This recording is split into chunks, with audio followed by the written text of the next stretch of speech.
Ladies and gentlemen, thank you very much for joining us this edition of Leak Project. I am your host, Rex Bear, and we have Neil Sanders from the truthseekersguide.blogspot.com. He is an expert in mind control tactics that are used by the powers that be and forces behind the scenes, everything from marketing, sales, indoctrination, programming, you name it. The list goes on and on. And one of the really cool things about Neil and his website is you can get to actual data and not just fluff from what somebody's uncle said at a dinner party many years ago. So this might just give you a different perspective on how easy it is to influence the masses, especially those that aren't in the know. Neil, it's great to have you on the show here with us at the Leak Project. How the heck are you? I'm very well, thank you. It's great to be here. Thank you for inviting me on. Absolutely. You know, just a real pleasure to speak with somebody like yourself that has so much knowledge and astute with this topic. I started researching mind control about 10 years ago and learned about the different conversational hypnosis tactics that people like neuro-linguistic programming, when you've got these very fluent individuals, whether they work for a corporation or in the government, political leaders, those that speak at religious gatherings, etc. And it really just opened my mind to how much is actually out there. And a lot of times people do it and they don't even realize it. They're just natural at it. But once you really become aware of how to use these tactics, I guess you could say, you can either use them for good or bad, I feel. And the people that are using them the majority of the time don't have our best interests at heart. So if you would, please tell us a little bit about yourself and why you got into this form of research. Well, it was kind of just by accident, really. I did psychology and like media production at university, and all the technology that I learned on is now completely obsolete.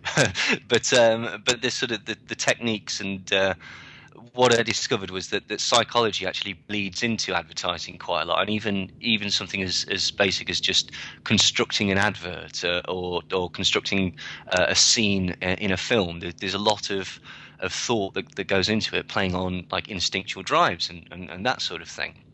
And basically, a friend of mine, or an older friend, forced me to watch a film called The Manchurian Candidate with Frank Sinatra in.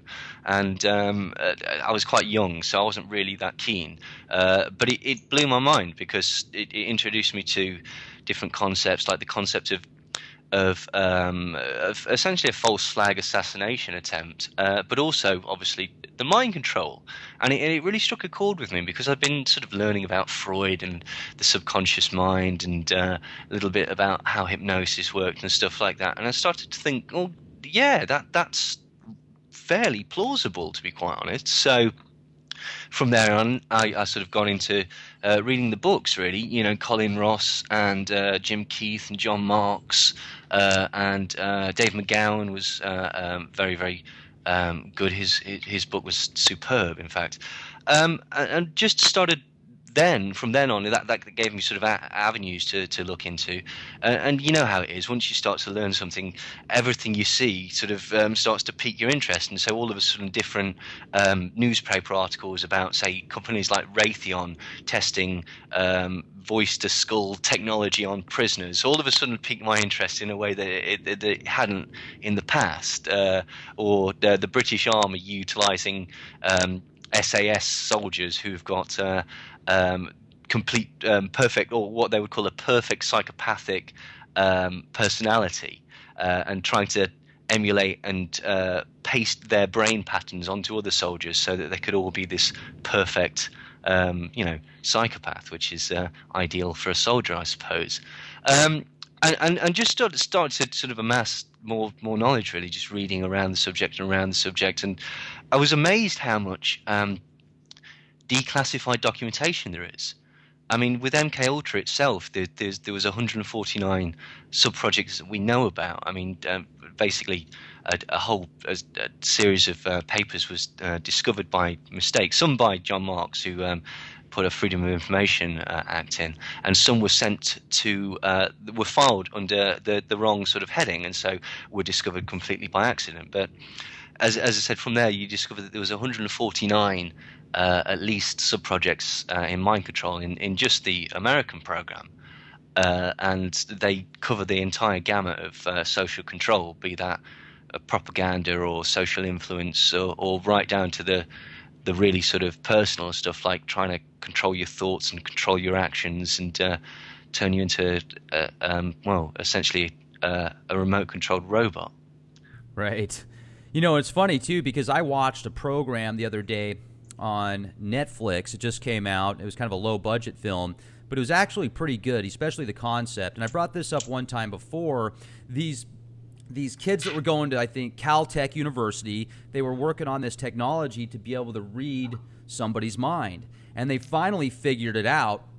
And then the government got a hold of it. They had these plants that were working in Caltech, pretending to be college students, but they really worked with black ops, with certain corporations that were kind of funded by CIA and different alphabet agencies. And to make a long story short, when they got this tech, at first they thought that it was just going to be something that was going to be able to help people, but then obviously the powers that be wanted to use it to not only read people's minds, but to put thoughts in people's minds and control them. And the way that they were able to do it was they implanted these carbon tubes, these nanocarbon tubes, via injection into the spine. Therefore, it went into the bloodstream, and then that goes into the brain. So these nanoparticulates that turn into these carbon nanotubes actually allow this tech to work.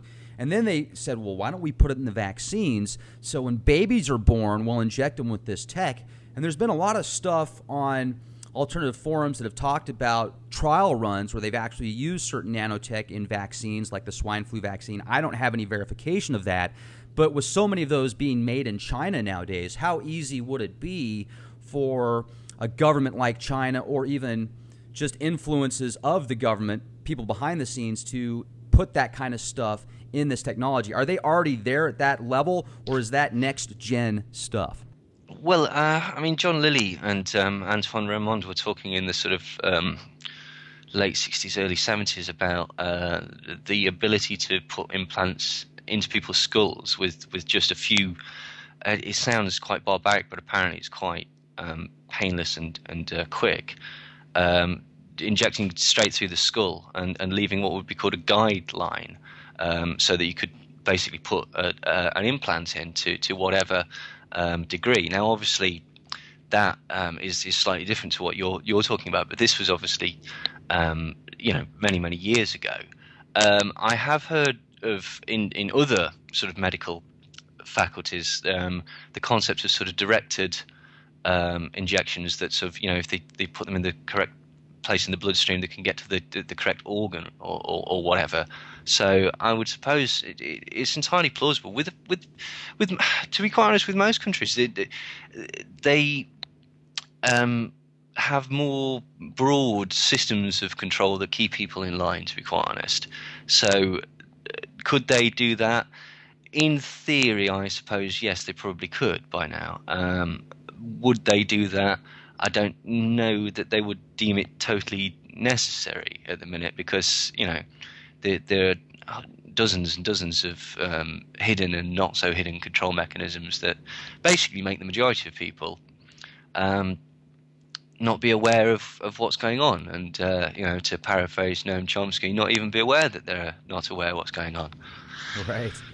Well, it seems like there's this real big disconnect, and those that are awake are kind of put on different paths so many times, it's tough to find the truth through all the BS.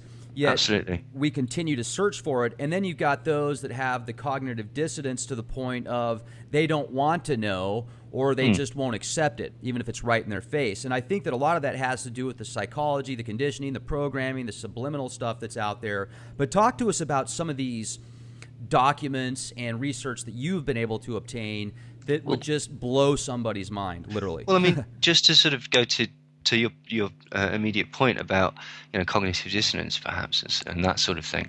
Why would people do that? Well, why, when you present them with facts, would they literally do a sort of Orwellian doublethink and move on? And a lot of that is perhaps to do with the concepts that were put forward by the Tavistock Institute. And the Tavistock Institute, you can find out these things about them. These started out as Tavistock Clinic in 1921, and it was formed to help soldiers that were coming home with shell shock, um, later known as a post-traumatic stress disorder. And later it expanded into the Tavistock Institute, so it started to look at more more aspects of psychology, all to do with social psychology. To be quite honest, I mean, what the documentation seems to show is that when they were also connected to propaganda institutes like Crewe House and Wellington House, who were completely influential in directing people towards the war, and later helping direct Americans towards the Second World War. But rather than sort of helping shell-shocked soldiers, what they actually appear to have been doing was doing experiments, testing the breaking point of man and seeing what could be done with somebody that was in a completely vegetative or malleable state, or somebody whose mind is cracked, if they can be of any use at all. And later they expanded, as I say, to the Tavistock Institute and started. This is where it gets really weird, because they started setting up and helping set up places like MIT and Stanford Research Institute and the National Institute of Mental Health in America and the Rand Institute and Esalen. And also they do something called authority and training, which is basically teaching CEOs of blue chip companies or politicians how to be better at their job. Now, how this becomes a bit sinister is that one of Tavistock's chief sort of techniques was devised by a gentleman called Kurt Lewin, who took over the Tavistock Institute in 1932, and he suggested two things. Well, essentially the same thing: future shock, which is essentially it's society changing far too fast for the population to cope with, or alternatively, he suggested that trauma or traumatic experiences should be imposed on the civilian population from an exterior point, so that this would basically reduce them to a state that he called either fluidity, a childlike state, or a tabula rasa, which is a completely blank slate that can be reprogrammed. And he says that in these times, when you're you're faced with great trauma, you will turn to an authority figure in order to be appeased of this and to get some sort of help. And thereby societies can be more easily controlled. This was taken further by Eric Trist, who was speaking to a press conference in 1965 when he was the director of the Tavistock Institute, said that the world, basically what their job was to do was to create social turbulence. Social turbulence was designed to make it so that people couldn't critically analyze situations and would need an authority figure to help them through life. And he proudly boasted in 1965 that thanks to the efforts of Tavistock and all their shock troops sent out to all these various institutions around the world, that the world was now in an irreversible state of social turbulence. So there's just a tiny bit of documentation that this is all provable. Once you're getting into say MK Ultra, then the documentation and the things that were done were incredible. Manchurian candidates were created, truth serums were tried, people were tortured with drugs, memories were wiped, personalities were created and destroyed. It even goes on to putting voices into people's heads, making people feel emotions, completely robotizing people so that they have essentially remote control functions, and to animals as well as later seemingly people.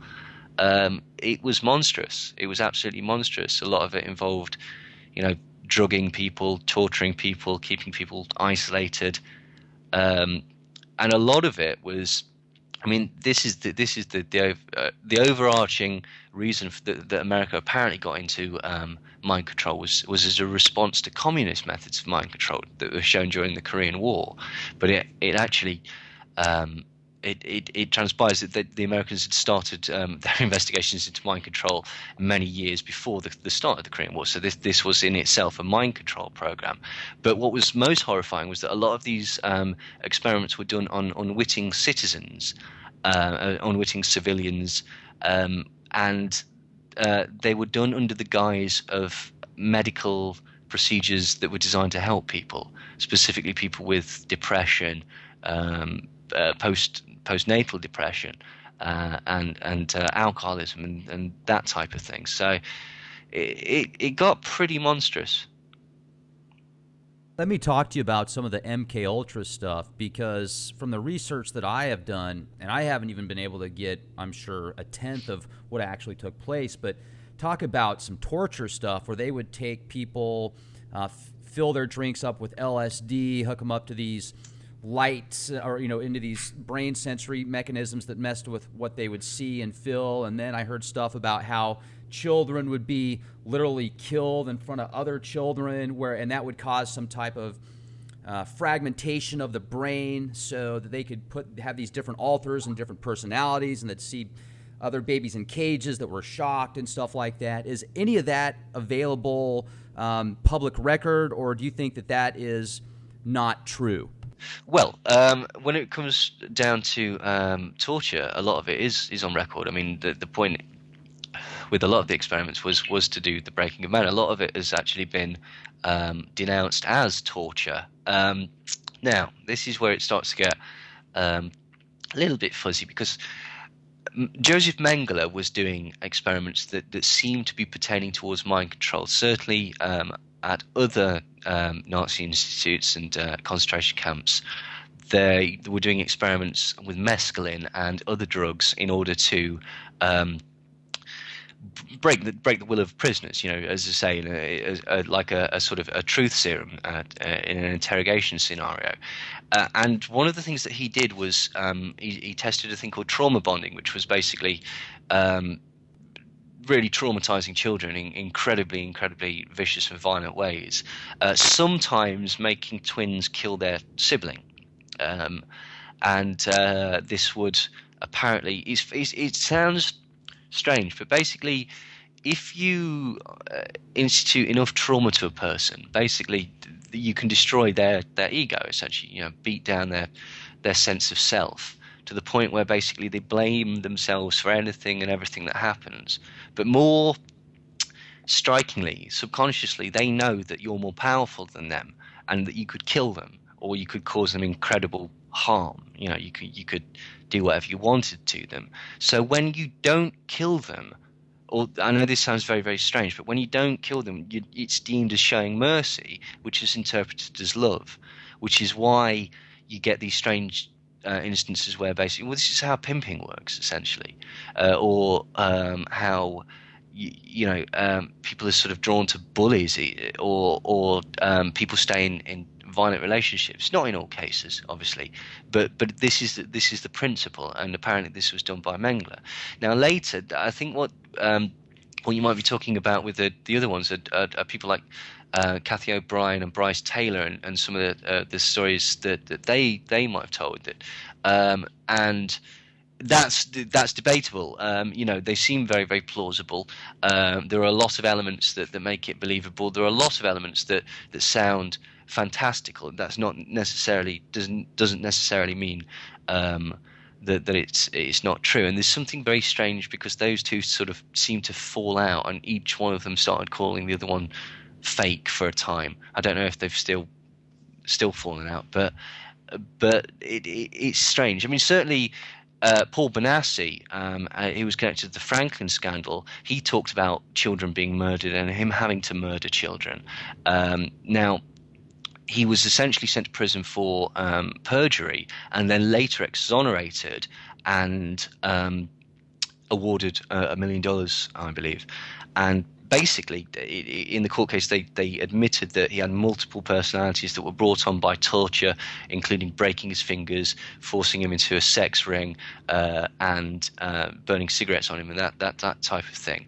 And they admitted that this had caused multiple personalities, and essentially verified his story. Like Ted Gunderson was the person that has done a lot of interviews with Paul Benassi as well. I mean, he talks about seeing a kid being killed at Bohemian Grove, and all of this was seemingly contributing to I mean, they talked about children being used in sex rings and being used as couriers for drugs and such like that. And again, there seems to be truth to this, because there was evidence and surrounding circumstances as well that seem to back up these stories. Christine Di Nicola and the other lady's name is escaping me at the minute, but Christine Di Nicola was when she was about 9 years old, was or younger, I believe, was taken to a place and put under some sort of mind control experiments, which were deemed radiation experiments under Project Artichoke, where she was taught to kill or stab dolls that looked like children. And she was tortured if she refused. And her co-defendant in that trial, which was in 1995. So again, these two women were essentially, their story was believed and exonerated in a presidential committee, and they were apologized to. Claudia Mullen, when she was 9 years old, was trained to be a prostitute with the explicit task of being given to leaders of industry and diplomats and politicians in order to ensnare them in a potential blackmail scenario. So it's not beyond belief. I don't know whether that's specifically true, but it's not beyond belief by any stretch of the imagination. But some things, as I say, all those things that I've talked about there are documented 100%. Okay. And have you been able to find if many people that are in politics or Hollywood, certain entertainers, have gone through or been a part of some type of MK programming? And the reason I'm asking this is because Serena Williams comes to mind off the top of my head. And you know where I'm going with that. She's got a multiple personality or dissociated identity, which is very, very strange. And I believe that there was some sort of strangeness in the way that she was. I could be totally wrong about this. That she was taught in quite an aggressive manner during the training for tennis. I could be completely wrong about that. It may have been Tiger Woods, certainly. His father employed a drill sergeant, like a Marine Corps drill sergeant, like the guy in Full Metal Jacket, to shout at him whenever he got it wrong. So, I'd heard that Serena Williams had a similar thing, but I could be totally wrong about that. Britney Spears has reportedly got dissociated identity disorder. Lindsay Lohan has reportedly got dissociated identity disorder. And in both cases, Margot is, I believe, Britney Spears' British alter dissociated identity, and Diane, I believe, is Lindsay Lohan's. And in both cases, it's been reported by people who are close to them, like assistants and that sort of thing, that, it's really strange, we don't understand it. When they flip to this other personality, that they have no knowledge of this person, Britney Spears, or this person, Lindsay Lohan. Curiously, both of those were child stars.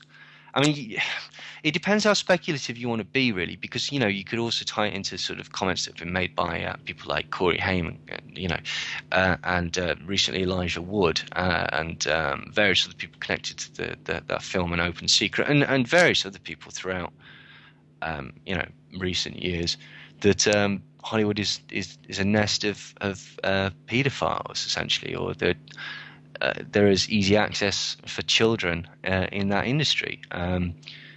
So it's strange. A lot of sort of musicians, like Mariah Carey's got a different personality, and Beyonce had spoken about how she becomes this woman, Sasha Fierce, when she's on stage and the like. How much of this is artistic speak for, it's like I become a different person, and how much of this is genuine is debatable, but it's certainly very, very strange. Again, it depends how important you think that entertainment is, and a lot of people will say, well, what's the point of that? Like, why would that even be a potential thing? Because it's just entertainment, they're just silly people singing silly songs and such like that. But to be quite honest, entertainment can be very important. It can drive something as basic as just economics.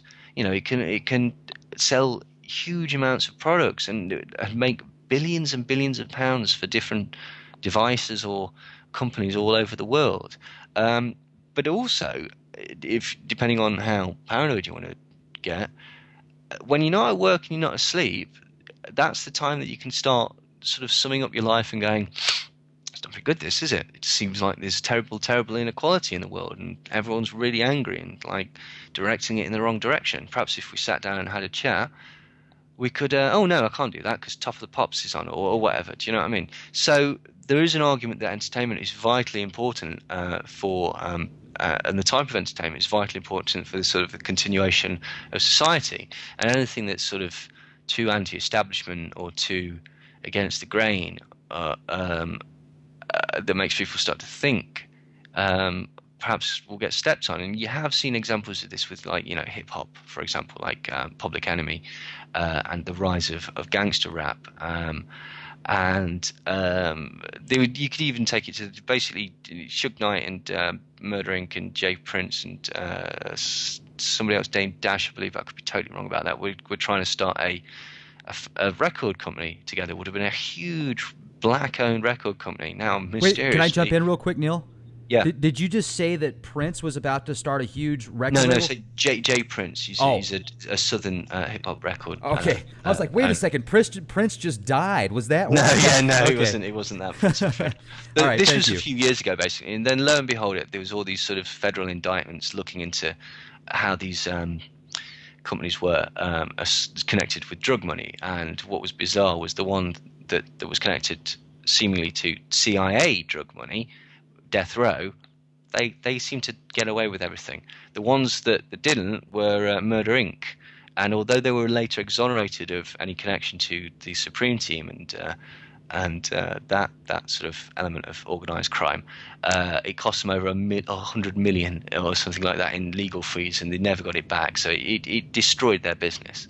So, you know, punk rock, you know, that was very quickly neutralized by and turned into something that was a lot more palatable for everyday mainstream. Drum and bass, rave culture in England. People were basically having parties for free and getting together, tens of thousands of people in a field somewhere, no trouble at all, like literally no fighting. That was stamped down on. Now, there are always legitimate, in inverted commas, reasons for this, you know, concerns for the safety and the moral well-being, etc., etc., etc. But again, depends how you really sort of want to look at it, I suppose.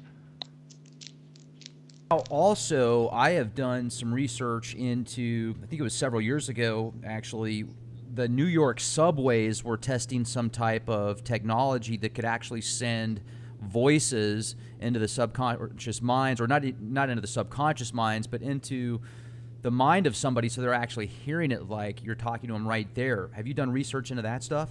Oh yeah, that's called synthetic telepathy. I mean, there's quite a few guys that have actually done that.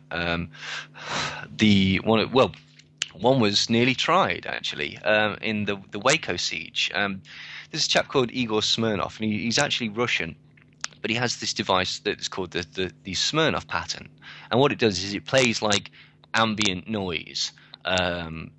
You know, anything noisy, and then hidden beneath it, much lower, that you can't sort of hear, but your brain picks up, is another speech pattern.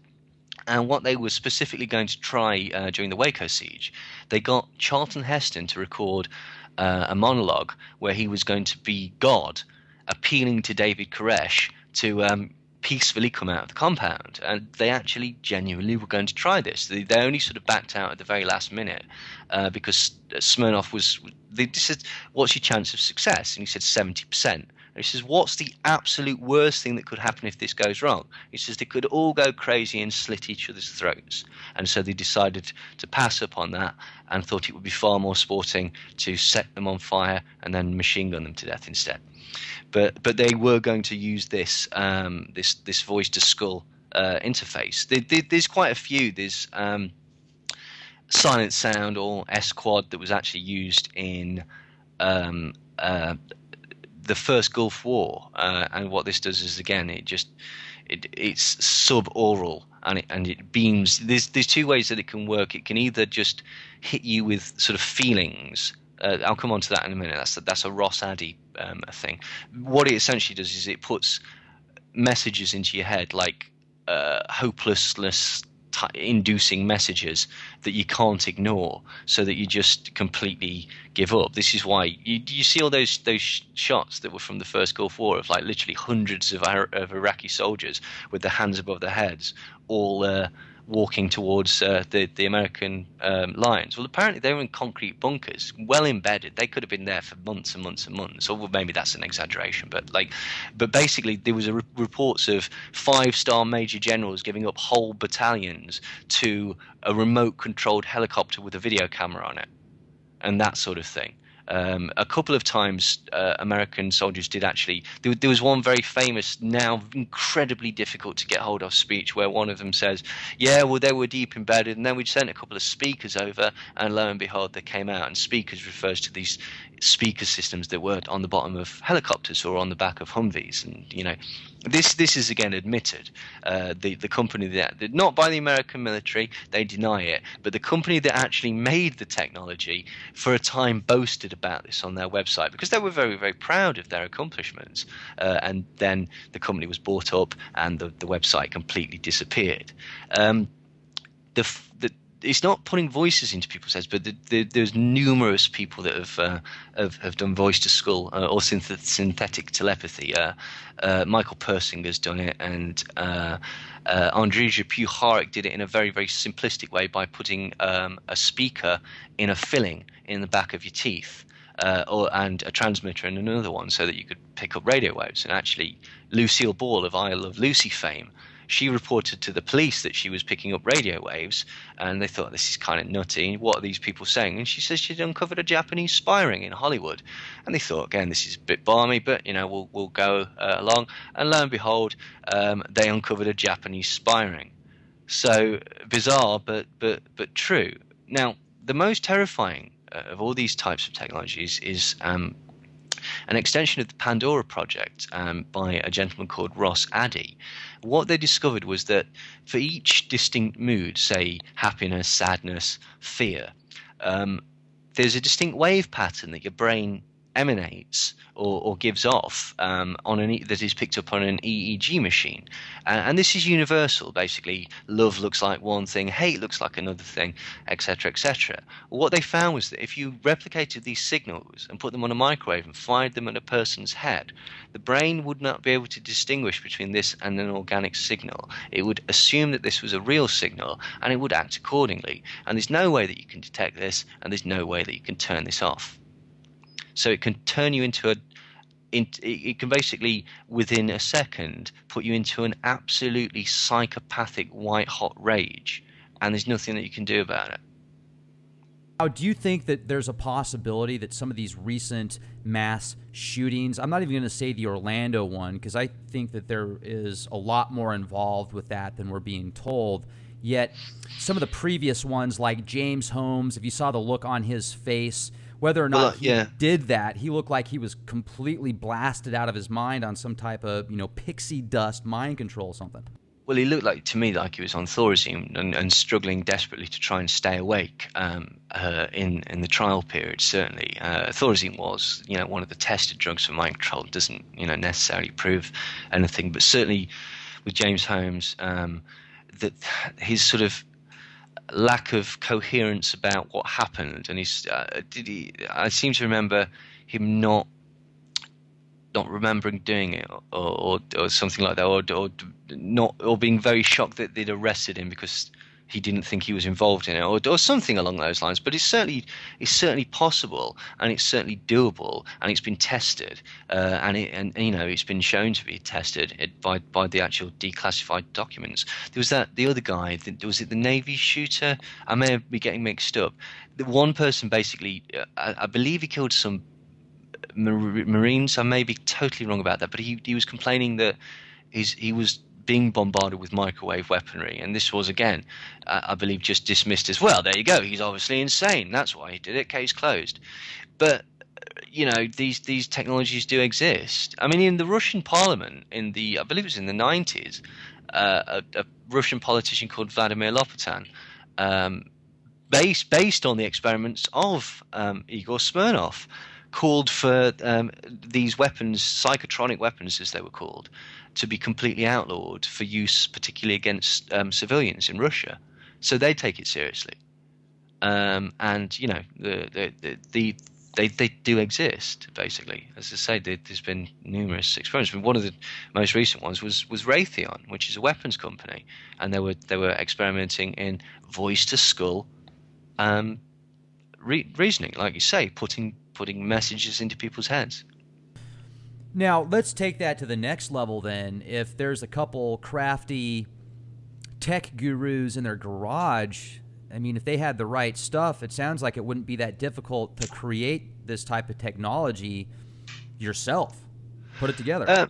Well, I mean, I think you can, to an extent, you can buy some of the. There was always rumors that the Om Shirinko cult, the one that released poison gas onto the Japanese subway, that they'd got one of these devices, possibly from Cytec, I believe, which is an American CIA-backed company that actually sort of looks into remote viewing. It was connected to the projects that were discussed in the Men Who Stare at Goats book and film.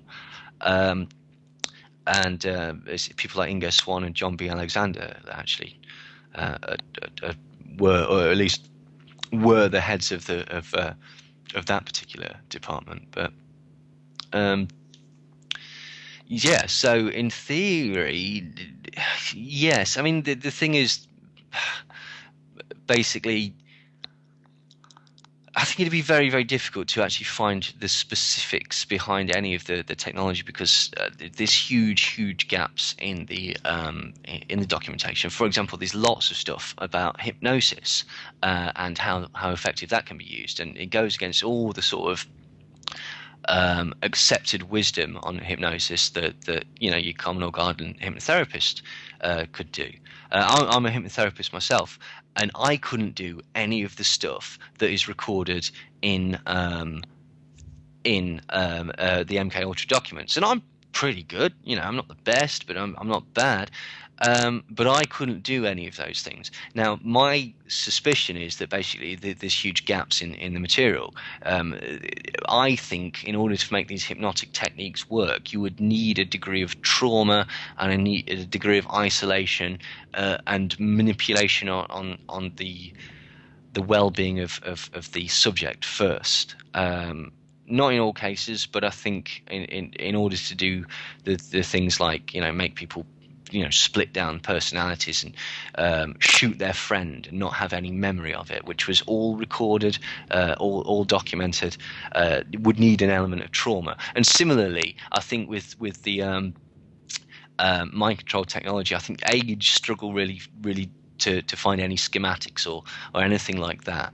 And B, if you did, there would be huge gaps in the actual sort of technology. But hey, somebody made it, so anything's possible, I suppose.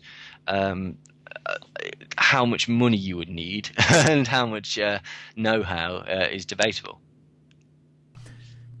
Now, also with the satellite technology, I'm wondering if they could actually pinpoint certain geographical locations, like 5 mile square radius in the Middle East or in the Midwest, whatever, and could kind of control people's, make them upset, make them sick, just via electronic pulse. And then I've also read about satellites that can pick up the brain waves similar to an EEG and then transform that brainwave into the actual word or what that person is thinking, sensing, feeling, etc. Have you been able to pull any documentation about that? Not on satellites, but certainly on the effects that you're talking about, making people either feel ill or feel rage or sadness or whatever. And a lot of that again pertains to, say, people like Ross Addy and Smirnoff and that type of thing. Satellites. Well, John B. Alexander wrote an article called I forget what it's called now, but basically in that he's discussing, and sort of it was in a American military sort of monthly magazine that's circulated within the military, and he's basically bragging about how developed their psychotronic weaponry is, and he says essentially that there's no reason that basically the entire world could be mind controlled given the want, because they have the technology they have this technology, and they can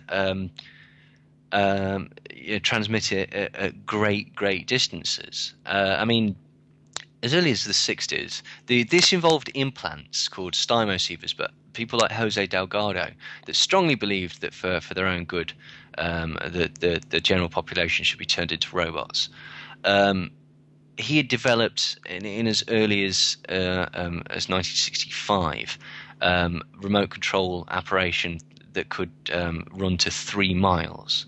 Later, when they were doing similar remote controlled type experiments on dolphins and dogs under Subproject 62, this got much further, because obviously you need to be able to send these animals into the field, so to speak. When it comes down to the silent sound and the like, that you've got, I think you're talking about a kilometre, maybe something like that. But you could use certainly drones and to get closer. There's no reason to think that you couldn't use a satellite to do it, to be quite honest. If it can transmit a signal to my television fairly simply, relative to satellite technology, everyone's got a satellite box now or whatever. I'm pretty sure they could do that should they want to. And go ahead. Whether they have it there, you'd have to get the weaponry up there, which I'm sure they could do. I don't know. I haven't read anything that proves it's there. But all the other things that you've said are documented. They've done all those things and can do them and have been doing them, basically. Well, now you've got high definition televisions, which are 4K now instead of just 1080. Yeah. And you wonder now let me talk to you about this then. I read a study once about how if somebody sees another person get into a car accident, the part of the brain that is activated is the same part of the brain as the person that actually is in that accident. Therefore, they're actually living it almost. And then you've got these movies out there with the subliminal programming to create these certain archetypes overall. Programming, I love that name because that's literally what it is. Get ready for your latest programming, folks. I wonder how much control and influence that actually has on people's minds to go out and do certain things. I've talked to those in the know, like Hollywood insiders, Gano Grills. He's friends with Samuel Jackson, and he tells me that the stuff that they do in the movies are almost like rituals to these guys, magical rituals. And I've wondered that myself too, combined with the mind control and the tactics that are used. I think it's all kind of incorporated in one. Magic is science and science is magic.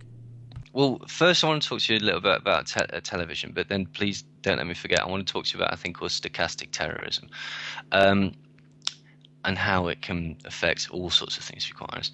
Television is incredibly powerful because basically, it dictates. It gives you heroes. It gives you aspirations. It gives you the news. It tells you who is successful. It tells you who is not successful. On a sort of more personal level, television, to an extent, can hypnotize you, and a lot of people sort of misunderstand this and think that the sort of the waves coming out of it like hypnotize you like sort of Rasputin or something like that. It's not quite like that. It's the just eye relax fixation and calm down. I'm just kidding. Yeah. No, you're right. It's the eye fixation and the sort of repeated habitual nature of what you're doing, and you basically, because you relax, your brainwaves slow, and your conscious mind is distracted, and your subconscious sort of becomes more prominent. Now, the thing about subconscious mind is that it has no critical analysis. It basically takes everything that you say on face value. So this is why advertising is so successful, and this is why things like polling, 93% of people say this, blah, blah, blah, blah, is so effective because you absorb it as a fact. If you want to sell a product, all you need to why do they drape beautiful ladies over cars? It has no connection to the car, but your subconscious mind just makes that connection. I like ladies. Oh, I like that. Therefore, I like the car, and it's as simple as that. That's why people.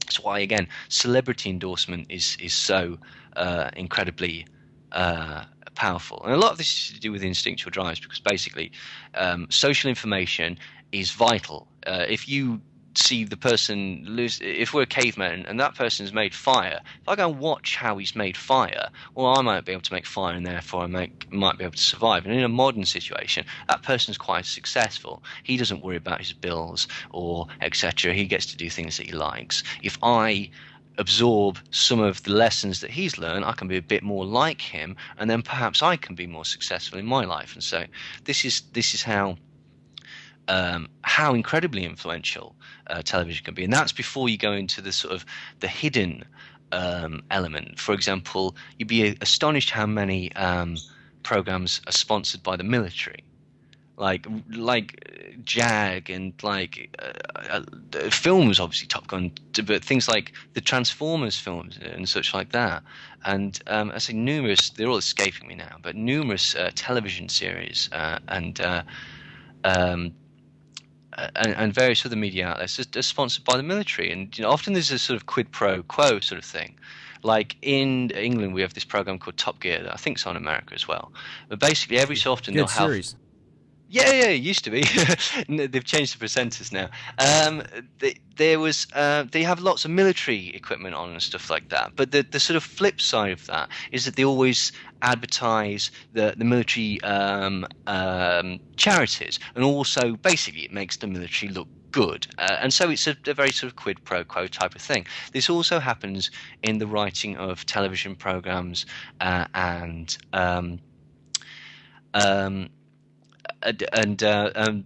films where basically they'll need like military equipment or perhaps want to use a location or that side of thing, and you can approach the military and they have a department in Hollywood where basically you can arrange to hire all of this equipment.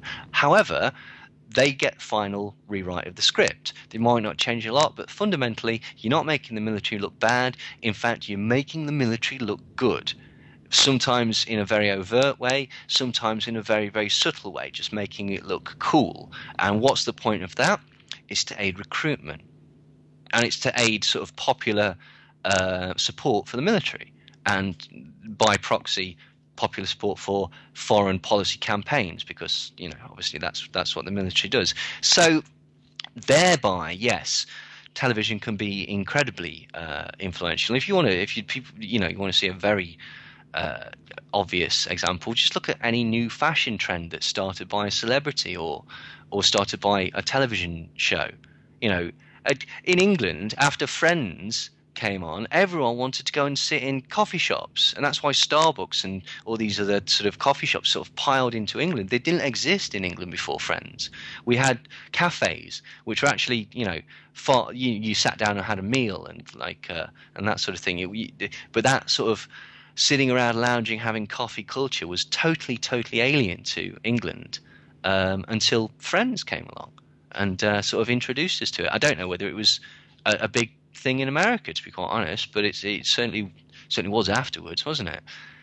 So that is how is television can be influential. But also there's a thing called stochastic terrorism. Now, what this basically means is somebody who's by their actions, usually through a media outlet or media platform, basically through their actions and through their words and through their ethos or ideology or preachings or whatever, encourages other people either to a nonsensical direction or usually into a sort of an action of terrorism or that sort of thing.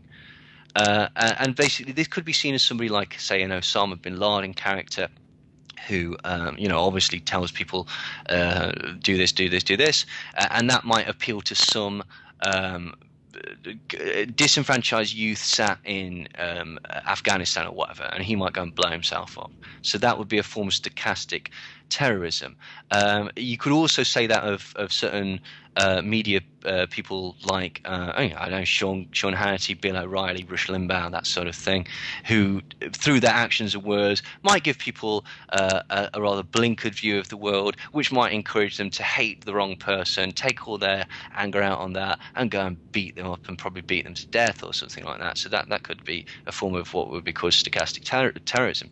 Now, what I've started to wonder is whether basically the introduction of certain stories, theories, themes, hoax, news stories, etc., etc., etc., is a form of very, very clever stochastic terrorism by intelligence agencies at the minute. Putting stories that are different theories about that people cling to very, very strongly, very, very quickly as well. And all that does is basically, rather than fomenting dialogue or proper investigation, it gets people to stick to a point, because essentially, they've come to that information or whatever. I think a lot of this is exacerbated by social media, and then basically people just argue. And so I wonder if there is particularly with the rise of the internet and the ease that people can get information, I really wonder if there is a form of intelligence-led stochastic terrorism going on at the minute. Well, I'm really glad you brought up the internet, because one of the things that I've noticed with certain search engines being so powerful, as far as when you look something up, you always go to a certain search engine, and that might learn your habits, obviously. And then with AI technology, supercomputers that can calculate quadrillions of floating points per second. I actually did some calculations several years ago, I think this was 5 years ago, back in 2011, and the supercomputer at that time, that was one of the most powerful in the world that at least the public knew about, could calculate millions of floating or millions of calculations per person per second if you took 7 billion people on the world at any given time. So with the right software, and then you've got all these computers around the world that people are using constantly, and then the video surveillance and everything else, with the right type of program, you would be able to really influence people just upon when they look something up based upon what they will find. If, for example, you want to look up conspiracy theories, you type in conspiracy theory, and then on Google, you're going to have a certain amount of search options that come up, but another person on the other side of the world might type in the same thing in Google, and they're going to have different stuff come up. So that's going to influence the person as well, right? Totally. In fact, that's exactly what I mean. And I just think that with a lot of things that are floating around at the minute, as always, you've got to be aware that the intelligence agencies are they're very, very clever. They've been doing this a long time. And so things that seem plausible on the surface could in fact be complete red herrings, and well-meaning people could have been sent down the garden path, essentially. And I just think that, it's always healthy to examine things like that and think, actually. The other point is that people don't, when people have a theory nowadays as well, they don't want to hear anything that contradicts it. There's no discussion on Facebook. There's absolutely no discussion at all. Somebody puts something up and you go, I'm not sure that that's true, mate. Have you read this? And rather than, no, I hadn't. Thanks for pointing me into that direction. You get into an argument. 9 times out of 10, they go, oh, you believe that then? Well, what about this? I wasn't talking about that. Yeah, well, what about this? It's like, well, I have answers for that as well, but we weren't talking about that. Christ, I don't even want to get to an argument. I've learned something. I thought you might want to know it. In the same way that you'd learned something, you thought, well, I want to know about it. Now we're going to get into discussion, because that's sort of the point of social media, isn't it? But it's not. The point of social media is for everybody to agree with one another, apparently. That's it. You're not allowed to have contrary views, because then, oh God, you're obviously an MI5 agent. Oh, don't forget, you're a shapeshifter that drinks blood as well, because you are with MI5. That's one of the requirements on the internet. Social media totally exacerbates this, right? Loads and loads of studies have been done that basically it does two things. It promotes narcissism and it promotes depression. Those are the two things that it does. Now, here's a very interesting thing before I sort of expand on this. When you look at the sort of MK Ultra documents, like psychological operations in warfare, human resources exploitation, and all that sort of thing, one of the chief proponents of any mind control technology or any mind control program is to isolate the person and overstimulate them. Now, usually that means put them in a cell on their own and play white noise because it drives you insane, fuzzy noise or whatever. But doesn't that perfectly describe everybody on Facebook? You're isolated because you're sat on your own, but you're overstimulated because you're dealing with a dozen threads and numerous things flashing in front of your eyes. Basically, it promotes narcissism. It's a bragging post, isn't it? You've got to go on there. Now, this is confounded by the fact that basically, studies have also shown, most people lie, or at least lie by omission. Some people just basically, there's hundreds and hundreds of Instagram fails, Facebook photo fails and stuff, where people are like lying about their life and stuff like that. But everybody tends to do it in a very, very subtle way. It doesn't mean that you're a bad person. But for example, you might pick the best or the funniest photo. You might rewrite a quote. Here's the thing. Basically, what happens is when you start getting likes and responses and stuff like that, you get a dopamine response. You get a physical response from your brain. So you might, again, start to lie about your output. You might start to get more likes. You might start to create an online personality. You might do it in a more subtle way. You might notice that, hey, when I bring up this subject, all I get is grief. So I'm not going to bring that subject up. You know what this is doing really, really subtly, and this might sound extreme, but what it's basically doing is gambling with social information. You put something out and you get that big dopamine rush. You get a negative response and it destroys you. So basically, you're gambling. But what is this subtly telling your subconscious? Maybe not your conscious, but your subconscious is figuring out slowly, hang on, your Facebook profile, which is basically the edited highlights, the best of, is far more popular than you. It's got 4,000 friends. You've got 5, which is a bloody good number to have, by the way.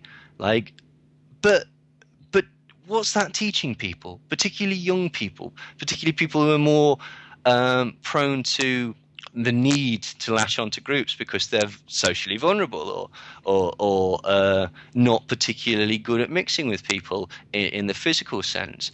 And there's two other things. Basically, the other things that social media does is it makes it like you need to have an opinion.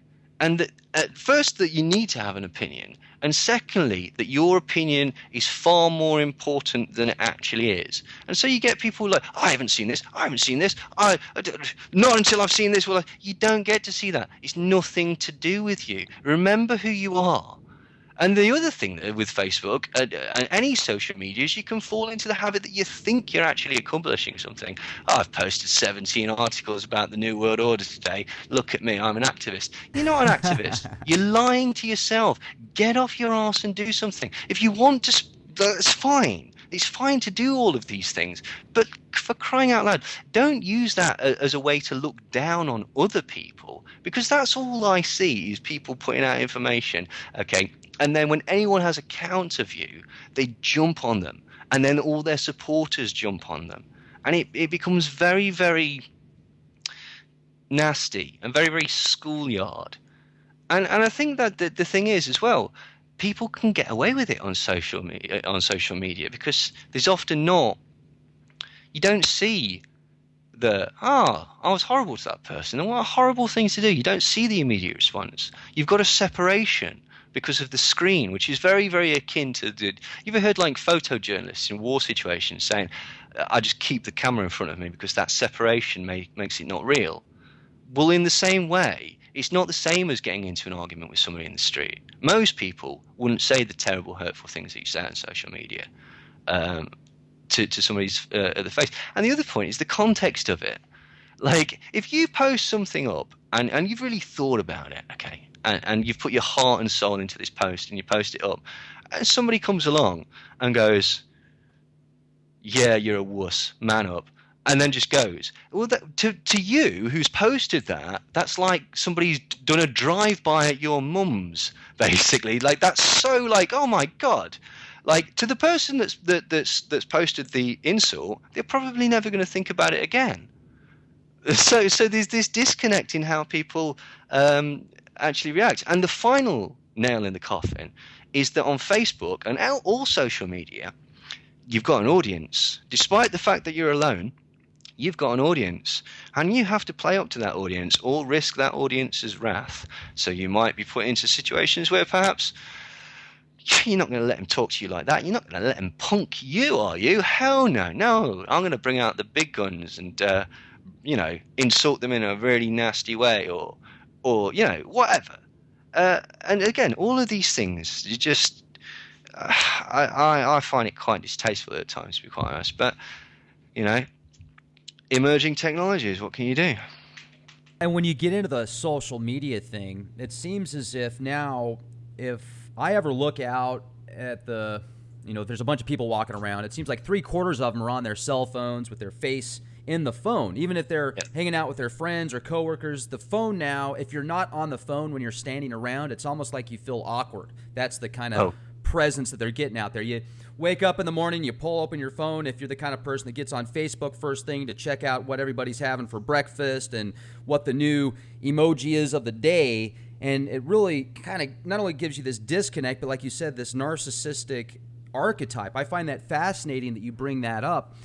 Do you think that it's going to get to the point where they're kind of pushing this virtual reality set now? Maybe people won't even leave the house unless they have to. They'll just turn into this idiocracy type where people are just getting stupider and stupider. They're turning to be 500 pounds. They're force-feeding themselves with pharmaceutical drugs and GMOs, but yet they're in a VR set so they can be perfect and dance around and do whatever they want. Well, I mean, it's not quite got as quite as bad as that. Well, one of the problems is that people. Now, here's a weird thing, right? Okay, people fall in love with their phones, not in a hyperbolic sense, in a physical sense. They've done studies, and particularly with Apple products, because not only because of the seeming lifestyle that it gets, because of the association with glamour to an extent as well. iPhone, when iPhone users hear the iPhone ringtone in tests, they get the same synaptic response that you would normally get when you see a boyfriend or a girlfriend. So they have physically fallen in love with their phones, which is bizarre. But here's the thing, right? Laptops, mobile phones. What was the point of those? The point of those was to be stress saving. This is supposed to make your life easier. Because you get emails on the move and stuff like that. You can whatever. Does it make your life easier? Hell no. Now you can work on the train to work. Well, damn. Thank you, technology. Now you can work 24 hours a day. Now you can't escape work emails if you've got your email phone or whatever. Do you know what I mean? So it's absolutely ridiculous. One thing I have noticed is that kids, a couple of my mates have got kids, 16, 17 or whatever, and they're like, what are you up to tonight? Oh, big party, we're doing this, blah, blah, blah, blah. And he runs upstairs. It's like, is he going to get changed? No, what he means by that is they're on the Xbox. And because of the technology, you don't have to leave your house to see or chat with your friends as much anymore, basically. I don't think it's a good thing. I hate it when you go into restaurants or pubs or whatever, and just everyone's got the phone out at a table, and nobody's talking to one another. I usually have a rule that's like, no, we're not. You put your phone away. Don't put we can go an hour without your phone. If there's an emergency, which is what it's for, it's in your pocket and it will ring. But it's not got there yet. But the thing is, it's sold as glamorous as well, though, isn't it? We're on magic technology. The new Samsung 23,000. It's got 4 billion megapixels. Yeah. What's really stupid? I get so many more photos and stuff like that. You're probably right, and videos and stuff like that. You're never going to look at most of them. To be quite honest. So, it's strange. But what are you going to do? People seem to like it at the minute because I think it's because it gives you the illusion that that it's quite glamorous, quite futuristic, and it's a bit Star Trek, isn't it? Let's jump into the possibilities of the microchipping society. There's a lot of people out there that have already been microchipped. I've actually interviewed Zoltan Istvan, real nice guy. He's actually running for president, and he's a part of the transhuman movement. Oh. And that that used to be one of the most frightening things in my mind was the singularity possibility where you had these Terminator-type AI tech that was even beyond that. For example, those that watched the X-Men films, there was one, not the most recent, but before that, where this AI technology became so powerful that it actually could take out all the mutants. It just was beyond anything. And I've wondered before, with the right type of technology combined with an AI interface that can actually think for itself, what could possibly happen? Would we become the food kind of like in the Matrix? So really, if you think about it, because you could have this robot body that could walk through nuclear waste dumps, it could handle extreme temperatures, not have to have carbon-based food, maybe just feed off of the sun, and if the sun is blocked, then have some other type of nanotech to harvest the particulates around it as a matter form. I don't know. But we have limitations right now. Oh, yeah, in theory. I suppose in theory, it's possible. I mean, you've seen those. Are they actually called hunter-killers, some of them? They look like horses or sort of like. The eater? Yeah, and the EATR. And the snake ones and different things and stuff like. So they're certainly looking at stuff like that. I mean, even drones. Do you know what I mean? Like that. I mean, obviously there's people behind them and stuff like. Well, I suppose some of them might be, just purely remote. But I mean, it's all getting a bit weird. I mean, it's not quite that far, but they certainly have done tests like that with soldiers, American soldiers. They've got a thing called transcranial magnetic stimulation, and basically they put it in. Nobody really knows how it works, but it seems to when you put it in somebody's helmet, it makes them nearly impervious to pain. It makes them think faster, and for a time, whilst it's on, more intelligent. It makes them not need to sleep, and it seems to make them physically stronger as well. Now, if that's not sort of like scary enough, what they were combining this with, again, for medical reasons, for the good of the soldier, in order to treat post-traumatic stress disorder or to prevent post-traumatic stress disorder from taking effect, which is you can't deny that is a desperate need. It's a horrible, debilitating condition. You really feel for anybody that suffers from it, which is how they justify stuff like this. What they were suggesting was a course of drugs that essentially do two things. One suggestion was that they alleviate the emotion of guilt from people, so that they don't feel bad about things that they do. And the second was to wipe any harmful, in inverted commas, memories completely, so that they would no longer affect the person. So what you're talking about there is essentially, super strong, super fast, don't need to sleep, can make decisions on the spin, in a flash, that have no guilt and may not remember what they've done. It makes me feel uneasy. Absolutely, as it should. And anybody else that has an opportunity to listen to this podcast might want to think about the possibilities as well. Now, when you look at so many people being on some type of pharmaceutical drug, the majority of these mass shootings the past 15 years, according to the research that I've done, the shooter was on some type of psychotropic drugs. And I'm wondering how much more control that gives certain triggers or handlers, I guess you could say, for people that are under these psychotropic drugs to actually get them to do their bidding. Have you done research on that? Well, I mean, I've noted the correlation, and it is a tricky one because the argument would be that basically, well, of course, they're on SSRIs or antidepressant drugs. There was something wrong with them, as was evidenced by the reason, the fact that they went in there and shot a load of people up. So it's very difficult. I mean, there's numerous stories of these drugs causing violence, in studies, and it says on the packet that they can cause mood swings and rage and suicidal feelings, even.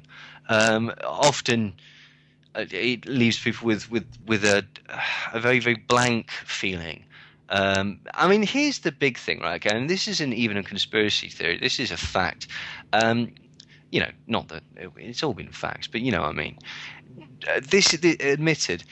SSRIs and antidepressant drugs do not treat depression per se. They mask the symptoms of depression.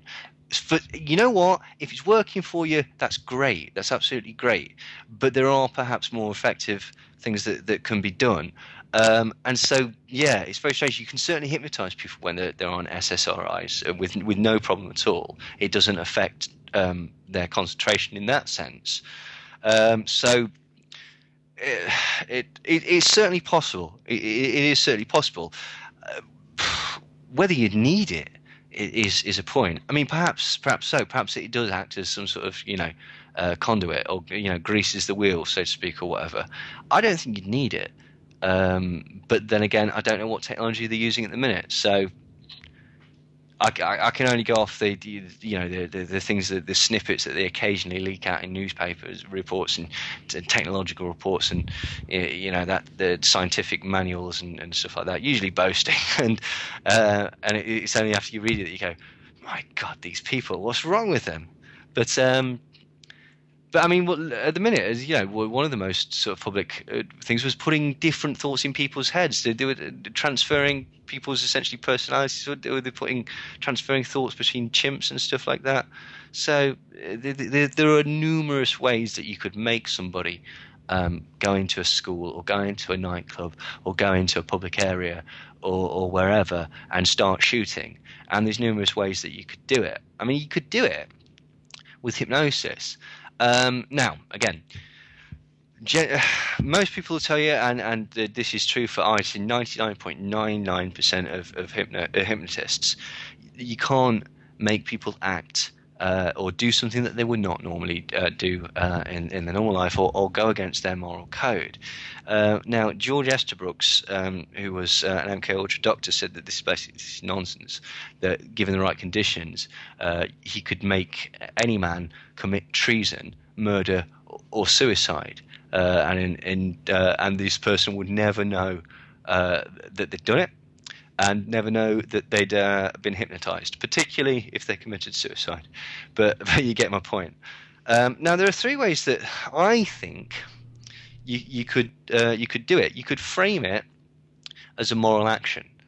If you could convince somebody that the world was going to end, or his family was going to be killed unless he did something, then that would be a way that you could manipulate somebody to do something.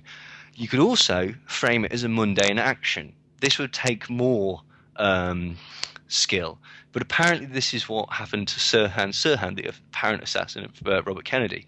He says, I remember shooting at the target range.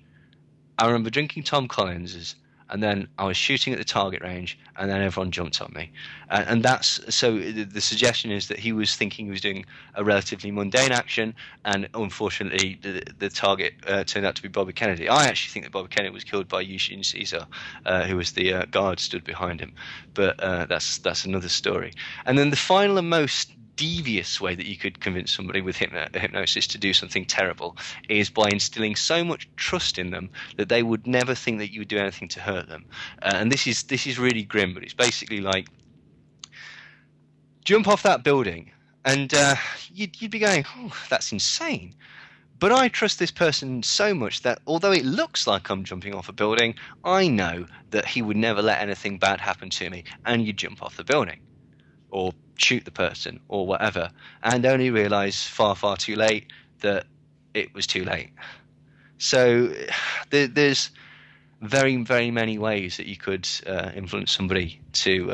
I think that's just using hypnotism. That's not using any devices or anything like that. I reckon, you could very easily convince people to go in and commit acts like that. But I also think that there's a lot of evidence in these shootings that there are more people there, perhaps, who are more professionally trained, and these people are often patsies. And I got to bring up Dr. Darren Brown, and he is the most incredible instant hypnosis guy that I have ever seen. He'll go up to people and ask for directions, and then he'll end up with their wallet and cell phone, walk away, and then they'll start scratching their head about 5 or 10 seconds later, and they're like, what in the heck just happened? And then he'll come back and give their cell phone back and stuff. But I want to bring up the MK Ultra again real quick, the trigger words, because the research that I've done, there was different triggers like alpha, beta, theta, and they would say, okay, alpha, and then this person had a certain reaction to that. And then you brought up the suicide thing. I think it was theta that was actually used as a suicide trigger. And with the control that's able now, I'm wondering if they do have certain trigger words in people that they could just activate via television set or something without even having to get their hands dirty. Oh yeah, totally. I mean, a post-hypnotic trigger would work with just basic hypnosis, to be quite honest. Now, if you want to see somebody who's incredibly impressive at putting people into instant hypnosis, YouTube a guy called Gil Boyne. My God, he basically he'll just walk up to anyone. You come here, bang, done. It's a technique called pattern interrupt. I know how to do some of it. I'm not going to tell you how, because that would give away the secret. But yeah, quite. Or I could tell you, but then I'd have to hypnotize you, so you won't remember. But but yeah, he's incredible. Darren Brown. Now, what's interesting about Darren Brown is I think the reason he's able to sort of showcase it is because of the mixture of illusion and different techniques. Some of the techniques, as a trained hypnotherapist, I recognise. I know what he's done there. Actually, I don't know whether I could do it with as much skill. In fact, I know I couldn't. But certain things you can see. That's where he's done that. That's where he's done this. He'll have put in some sort of previous post-hypnotic suggestion, like pressing the back of their hand or whatever, and this will put them into a different state. But because he mixes it up with some stuff that is obviously camera trickery or more traditional magic, trapdoors, sleight of hand, that type of thing, it blurs the lines. Do you know what I mean? So you could. I've seen people or heard people arguing as to whether it's real or not. To be quite honest, the one I heard was like, "Oh, you think Darren Brown actually hypnotized that bloke? Do you think David Copperfield actually flies? Come on, it's a trick. It's the television." But then I've heard other people like, "Oh, it's amazing. Yeah, you can do that. You can do that." But it's a strange one because it frames it in the realm of entertainment. It frames it in the realm of flight of fancy. So does it give it more credibility? Does it give it less credibility? It's a strange one, to be quite honest. I think you'd struggle to use Darren Brown as proof if in a court of law, blah blah blah blah blah. And if we look at the actions of Mr. Darren Brown, you can see that. I think at that point that would be dismissed as the entertainer Darren Brown. That's ridiculous. So who knows, really? But he's certainly very skilled. Well, and you brought up entertainment factor. So if you look at stage hypnosis versus hypnosis, I was wondering if you could kind of break down the differences and explain to people what hypnosis really is and the different levels. All hypnosis is. I mean, nobody really knows. That's the most honest answer I can give you. There is incredible debate as to whether it's a somnambulant state or whether it's like a fugue state or whether it's even a naturally occurring state. There's even debate as to whether you actually do anything or it's just the power of suggestion or people do it on their own. There's a huge number of different arguments and stuff like that. The thing is, basically it's like electricity. Nobody really understands exactly what electricity is or how it works, but it works. So we work it.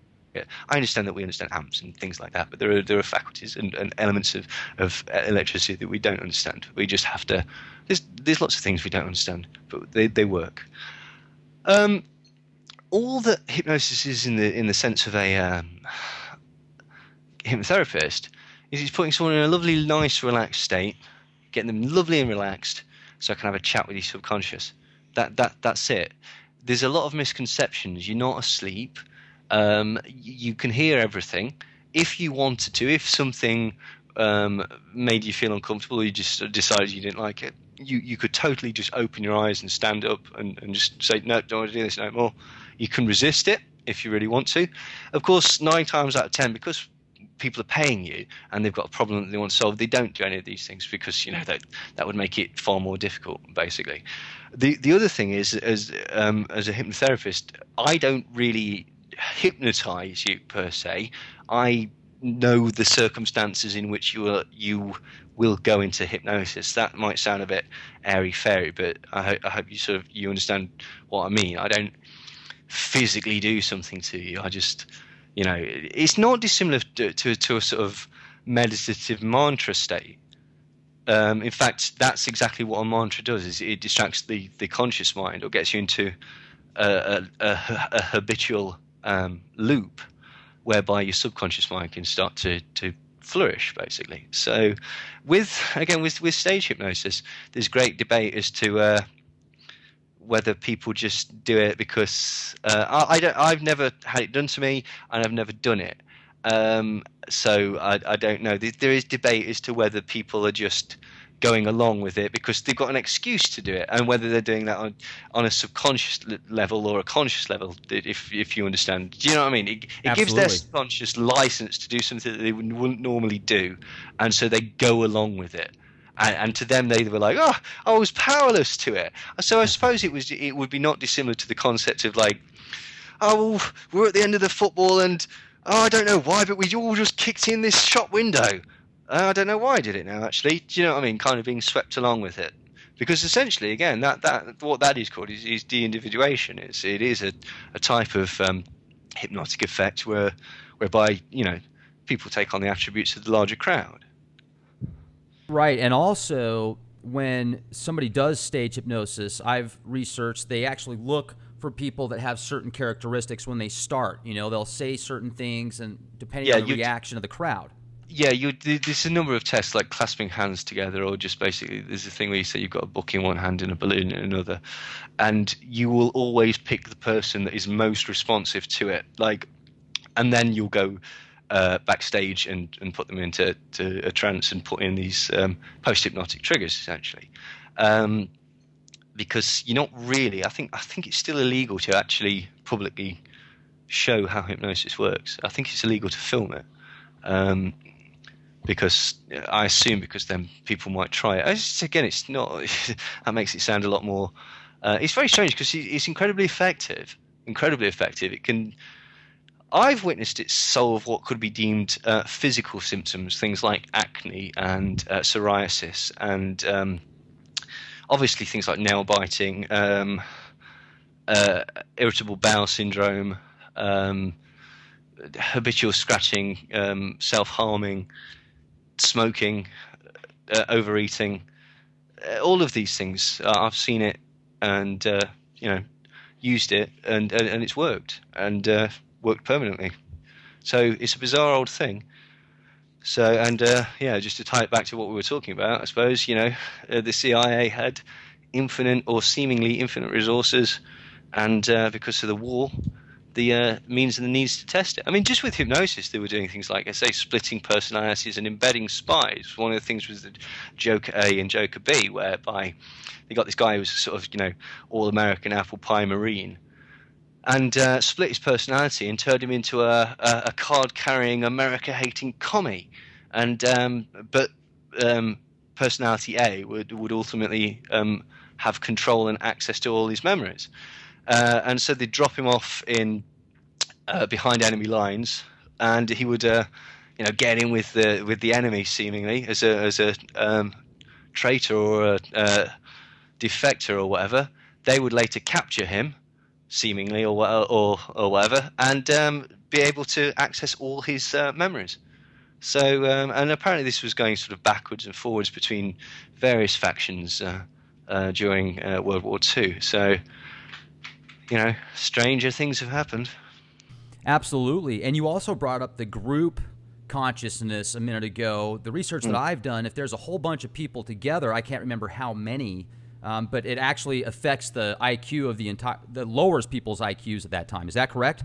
I'd not heard that, but I can believe it, because, as I say, basically, it doesn't take an awful lot for the entire. What's bizarre is the larger the group, the easier they are to influence, because what happens is, say, they start to sort of identify with the enormity of the group and the security of the group, and therefore, an idea can spread like wildfire. And you'll see that every time there's a riot, every time there's like a hockey cup win or whatever, you'll see one guy climb on something, and for a second, he's king. Do you know what I mean? The entire crowd turn around and go, "This guy! This is the guy!" And you'll see that again in riots, where someone climbs on a police car and lifts something up, and that's like, everyone's like, "Ah, come on now, we're all going to do that." It's much more difficult to get 4 people on your side, if you know what I mean. Right. But again, these techniques, just as something as simple as repetition. You say something 3 or 4 times, people are far, far more likely to just accept it as true. Absolutely. And that's one thing that the experts have learned over the years, whether it's in some type of sales or advertising or marketing. The same techniques are used all around. And strongly, folks, if you want to learn more about Neil or mind control tactics, techniques, make sure to pick up your copy of Your Thoughts Are Not Your Own by Neil Sanders. Also go to neilsandersmindcontrol.com. Just really good data there. Also, you're on YouTube, Facebook, Twitter, Vimeo. Leak Project is also on YouTube, folks. If you haven't subscribed already, make sure to subscribe to youtube.com/clandestine Time Lord. Get access to the latest podcast first and free. We've got well over 200 shows. We add at least one a day, sometimes more. Let me ask you this as well, Neil. With religion, it seems to be one of the most powerful forms of mind control I have ever seen. As a matter of fact, for me personally, I'll share just a personal story with you and the audience. I was raised Christian, Lutheran, and my parents were really cool. We didn't go to church every Sunday, and when we did go to church, it could be the blue jeans kind, so it wasn't like I was fundamental Christian by any means. But when I broke out of that religion, from just the research that I have done, it kind of took me on a different path. I would say I'm more agnostic now than anything, just because I don't know. I want to know, but I don't. I'm definitely searching. So I guess that's a combination of Gnosticism and agnostic, kind of total oxymoron. But regardless, the religion, even sometimes now when I think to myself, man, am I going to burn in hell because I don't believe in Jesus anymore, or I look at him in a different way, it still affects me to this day. And what is your thought on religion as a form of mind control? It can be used as a form of mind control. I don't have a problem with religion per se, principally because of this. It's none of my business. And if it brings you joy, I'm not naive. I'm aware of the problems caused by religion. I'm aware of the cruelty sort of attributed by a lot of religions, and the money-making schemes and corruption and pedophilia, and none of that I agree with. The concept of religion, I don't have a problem with if it makes people happy, as long as they're not using it as a tool to hate on other people. Now, here's the thing, right, Kate? There's quite a famous quote by Christopher Hitchens, and I'm going to butcher it because I always do, but he says something like, "You need religion to make good people do wicked things." And this is from his book, God is Not Great. Now, I don't necessarily believe that. What I think you need is a cause to make good people do bad things. And religion can be and is an incredibly powerful cause. And therefore, in that sense, that statement is true. But so is money, so is love, so is hatred, so is nationalism.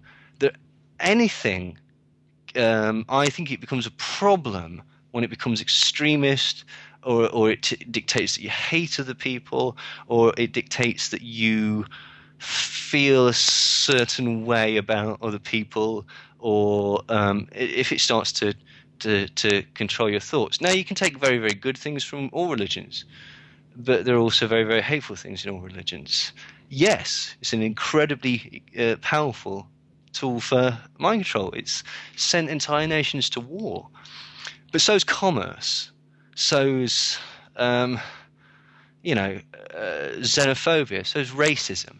So I'm not down on religion per se. But yeah, absolutely. Of course it can be used as an incredibly powerful mind control tool. Well, and the reason I bring that up is because you do look at some of the extremists or situations that have happened in the past because of what they believe in, and they'll do anything because of their beliefs. And that's why I feel that way. And yet, like you say, if somebody's religious and that gets them closer to Source or God or whatever it is they need to get to, that's awesome. I'm not in any way, shape, or form. I don't judge people based on their religion at all. I could care less what it is as long as you're a good person. That's really what matters to me. And that will be based upon your actions and what you want to do, in my opinion. And that's just my opinion. But let's go ahead. I agree. I just think that the distinction needs to be made. And this is another thing because of this, again, the speed of information and the need to simplify your arguments because it's going on at 1,000,000 miles per hour and stuff like that. What gets lost sometimes is the distinction between religious people and extremists. And extremist anything is bad. Like, it's just not balanced. You're right. Quite. So... And that's the distinction. So, but yeah, sorry, go on. Oh, no, this is great, man. I'll tell you, this is really one of the best interviews I've had in such a long time, man. I just love picking your brain, and you're so knowledgeable about this. So I really appreciate it. So let's get into the fight or flight mode. That seems to be a real powerful technique used by businesses, churches, people. Keeps you in that certain state. Yeah, well, there you go. Limited time offer. You're with us, you're with the terrorists. Best confess, otherwise you're going to hell. There, three methods that might, or three circumstances that might heighten your fight or flight mechanism, basically. It's invoked all the time, as you say, in advertising. One of the things about advertising is it's about fear of missing out, or there's two things essentially: trying to project an image outside to other people, and fear of missing out. And so by that, in both instances, it can cause that fight or flight mechanism. Because again, although it doesn't seem important, it's obviously important to some people on a social level. They like nice things or whatever. It doesn't seem important in a hunter-gatherer sense, but it kind of is, again, because basically that's people trying to get on in life and trying to be more successful. I think the problem is that because basically we've got, it's very rare that you'll have to go out and hunt and gather nowadays, that you have skewed needs and wants. I mean, that's sort of the genius of advertising, is to convince people that they need that consume just for frivolous pleasure, which is not a bad thing, but it was engineered that way. There was a time where people didn't, and the reason it was engineered was to make people money. Now, the flip side of this is you get stuff like PlayStations and guitars and DVD box sets and books and whatnot produced en masse. The flip side to that is that basically, what the bloody hell have we done with ourselves? Because it's gone clearly too far. Politicians use fight or flight all the time. It's just an appeal to fear. They'll give you black and white choices so that you've got no time to really think about it. And trauma is the best thing. It's interesting. We were talking about, obviously, earlier the Tavistock methodology. This is I would suggest used by, there's numerous instances. Look at Operation Gladio, is obviously the famous one, where the Italian government colluded with right-wing right-wing groups to murder its own citizens and blame it on left-wing communist groups in order to better influence the government. And this was, I believe NATO was involved in that as well. So these things do happen. People aren't, rich people are in power.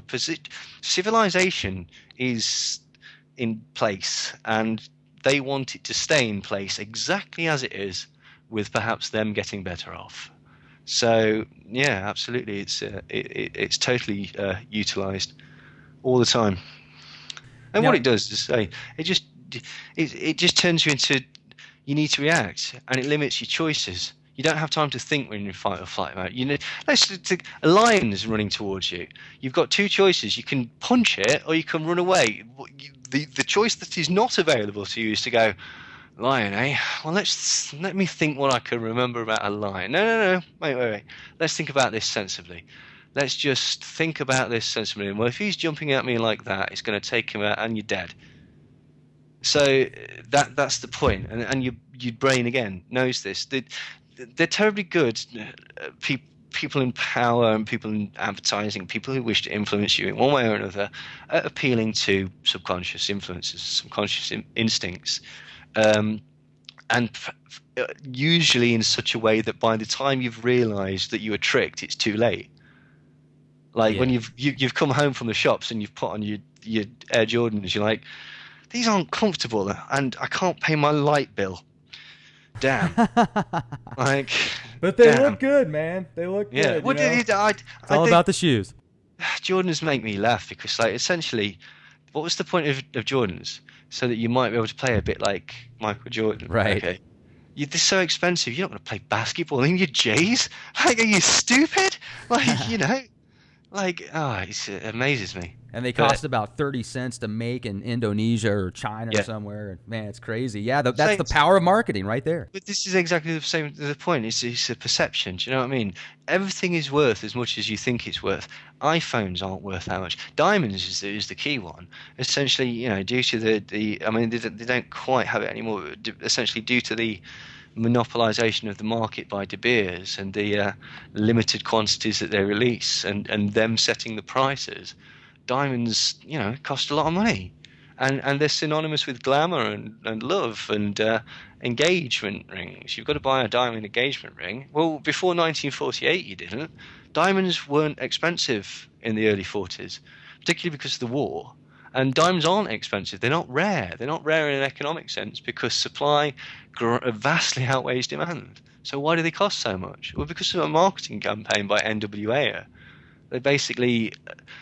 They associated diamonds with love and glamour by paying Hollywood celebrities to wear them, and by going around schools and telling girls about this new thing it wasn't a new thing, but it was a rare thing, engagement rings, and specifically diamond engagement rings, and started putting it through, you know, stories, Pulp Fiction, films and the like, that if you really, you know, serious about each other, you get an engagement ring. It went further because basically what they discovered was that people were buying them together. Okay, that's pretty good, but the bloody women, sensible women, would buy the cheapest and say, well, let's put the rest of the money towards the house. So they had to nip that in the bud. So they invented the concept of the surprise proposal. You know, that traditional thing that everybody does nowadays, invented by an American advertising agency in 1948. And essentially what they did was they said, you need to pick a suitably romantic location, and you need to buy the biggest ring that you can afford. In fact, if they set prices, if it's anything less than a month's wages, or 2 months in America, or 3 months in Japan, I believe it was, then you don't love these women enough. And they let women know that was what was expected of them. So, you know, obviously the more you spend, the more you love your fiancé. Right. So, yeah. Wow. That's powerful to think about. And then you just come up with other ideas. Okay, well, let's look at the marketing used with certain sports cars. Yeah. Electronics, different genres out there, and then it all just starts to make sense. And people that are listening to this podcast should certainly know what to look for now and what influences you behind the scenes. And another thing I want to throw out there real quick is so many people that I talk to, even family members that I know, and I warn them about this stuff, they like to go to sleep with the television set on. So what do? They fall asleep, and then there's all these commercials, and it just goes right to the subconscious because they're asleep. And then I think it has more impact. So have you done research into that aspect? Well, I think there's debate on how influential sleep learning is. Some studies will tell you that it's effective. Some studies will tell you that it's it's nonsense. It can't be done. It's it's debatable. But there's several stages when you're not in deep sleep, when you're still sort of taking everything in. So I think certainly at the point when you're falling to sleep, it may be very influential, to be quite honest. But it's I mean, advertising works best when you don't realise that or sales techniques work best like magic tricks when you don't realise that they're being done to you. When you go, oh, I know what this guy's doing. He's gonna start talking all macho to me or whatever. Or go, hang on, let me just get off the phone a minute, mate.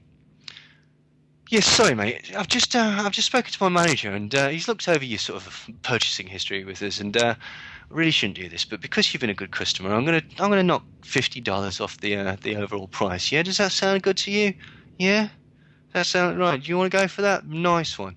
Right, that's called a drop close sale technique. It's, once you know that, it doesn't work.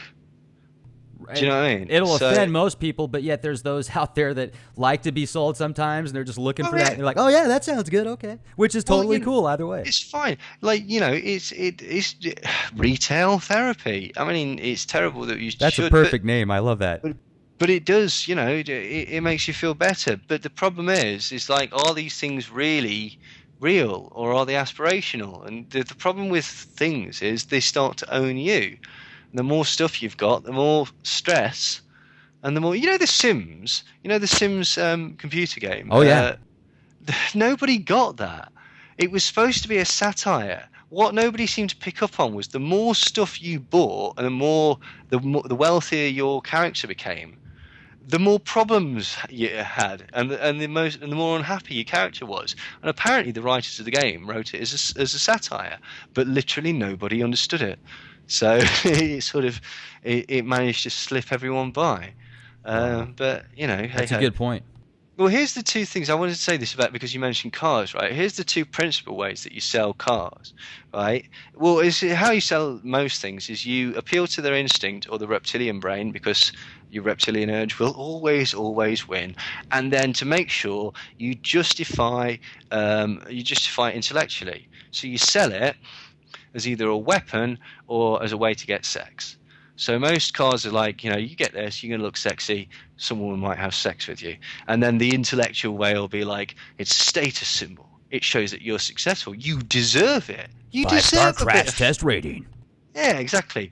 Or the other one is for things like Hummers and stuff like that. No one's going to mess with me when I'm in that. That's a weapon. I mean, it is. It's a military vehicle. And the justification for that is that Sandra and the kids will be really safe in it. Right. So, that's a good point. And then you also look at, from what I've done research on, the way to sell anybody, whether they're engineer or construction worker or somebody that works in Hollywood, the best way is to get them emotionally attached. And then, like you said, add the reinforcement with intellect after that. Yeah, totally. It's you sell to people on an emotional basis and an irrational basis. The second you start to rationalize, you're not going to buy stuff, because if you needed it, you'd buy it. If someone needs to sell it to you, then why? Because there's not an immediate need for it. But you don't sell things to people. You do people favors. You never sell anything. You do them a favor. I'm gonna do you this great deal or whatever, or I'm gonna do this. This is gonna be beneficial for you. I really shouldn't do this, mate, but X, Y, and Z. So yeah, it's one of the principles of selling. You become friends with the person, not really, but you become friends with them and try and influence them in certain ways. Mirror their actions, swear every so often because it makes you sound passionate, and stuff like that. Give them a coffee. In fact, give them several coffees because that speeds up their thinking. And is it true if you give somebody something warm, like a warm drink, especially if it's cold outside, at first it builds an automatic bond? It can do. There's lots of things basically. Yeah, pretty much. Okay. It's an act of kindness. But you want to. There's lots of things. Speak first, shake their hand, ask them questions. Essentially, make the other person feel important. Everyone likes to feel important, so that's how you appeal to someone. You make them feel part of a group or very important for something. And you do that by asking questions and repeat the name over and over and over and over again. Now, as far as sorry, I didn't mean to interrupt. No, just because that'll increase your sales, apparently. Okay. And now, one thing I've also noticed is it seems like there's more phobias out there now than there was 10 years ago, 20 years ago, 30 years ago. Just turn on the TV. Maybe it's because of the programs that are out there to kind of push that. But are phobias, do you think, oftentimes persuaded by some type of traumatic experience, mind control techniques or something? Well, phobias can be attributed to a number of things. Like sometimes can be not really connected with the actual thing that you're technically afraid of. It could, you've reacted. It's strange, because basically, if you came to me as a hypnotherapist, I've got a fear of spiders, and you'd probably say, "Oh, it's this. I remember this spider falling on me and blah blah blah." It's not technically that's caused it. You've reacted to that situation, but lots of different people have reacted to that, have had a similar situation and not had the exact same outcome. So, what was it that caused you to react in that particular way? And it must be some way that you feel about yourself, some belief that you have about yourself, and some other slightly more complicated reaction. So it's difficult. I think particularly in America, and I only say this because it's not to denigrate Americans. It's just because basically advertising of medication is available. I think there's two things that sometimes play into it. It's quite comforting to be told what's wrong with you, because then essentially you've got a response to it or a cure. That's one thing. And I've seen American drug advertising, and it's incredibly aggressive. They just list conditions of human life until you go, yeah, I'm going to buy that. And the other thing is that basically, and again, this is pushed in American medical advertising a lot, the victim card, playing the victim card is quite attractive. Maybe not on the surface, but it gives you an excuse. Like, I'd be in the pros right now if it wasn't for this bum knee. Like, do you know what I mean? It's probably not that. It's probably that you didn't practice hard enough. But if you've got an excuse, that's why my life's not very successful, because I've got this. I know I've got this because I'm on these tablets for it. Not in all cases, and again, I'm not to have a go at anyone that has got a problem, but these are the things that people can fall into that are played upon by certain advertisers, because they're nefarious sods and they want to sell you stuff. They don't really care about you, but they want to give you the impression of caring about you. And the problem with both of those conditions is that essentially you're using that as a crutch. And the more you use it, the harder it is going to get out of that loop. And maybe it's very successful for you.